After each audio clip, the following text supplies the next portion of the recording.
তবে কি বিশ্বজুড়ে শুরু হবে পানি সংকট?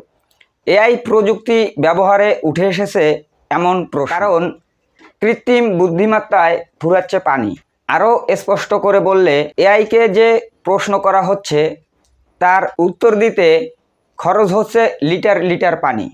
প্রতিদিন আমরা যখন এআইকে প্রশ্ন করি, ছবি বানাই, তখন ডেটা সেন্টারে গ্যালন গ্যালন পানি ঝরছে। শুনতে অবাক লাগলেও ডেটা সেন্টারগুলোকে ঠান্ডা রাখতেই এই পানির প্রয়োজন। ওপেন এআই এর প্রধান স্যাম অল্টম্যান বিবিসিকে এক সাক্ষাৎকারে বলেছিলেন, এআই যত বাড়বে ততই পানি টানবে। অর্থাৎ আমাদের চায়ের কাপের সঙ্গে প্রতিযোগিতায় নেমেছে এআই।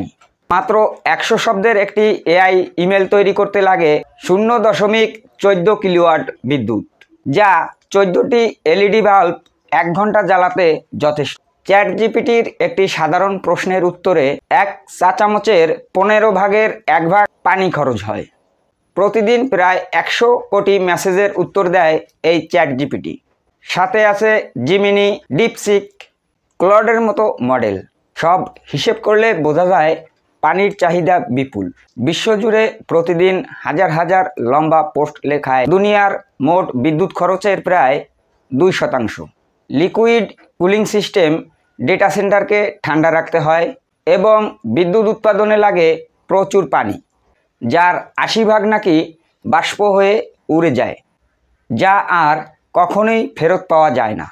ইন্টারন্যাশনাল এনার্জি এজেন্সির মতে ডেটা সেন্টারের বিদ্যুতের চাহিদা 2030 সালের মধ্যে 400% বেড়ে 300 টেরাওয়াট ঘন্টায় পৌঁছাতে পারে, যা ইংল্যান্ডের 1 বছরের বিদ্যুৎ ব্যবহারের সমান। তাহলে কি এআই বন্ধ করে দিবেন? না। এআই যেমন আমাদের জীবন বদলাচ্ছে, তেমনি আমরা পানি ব্যবহারে একটু সচেতন হলেই ভবিষ্যৎ প্রজন্ম থাকবে ফ্রেশ এবং কুল।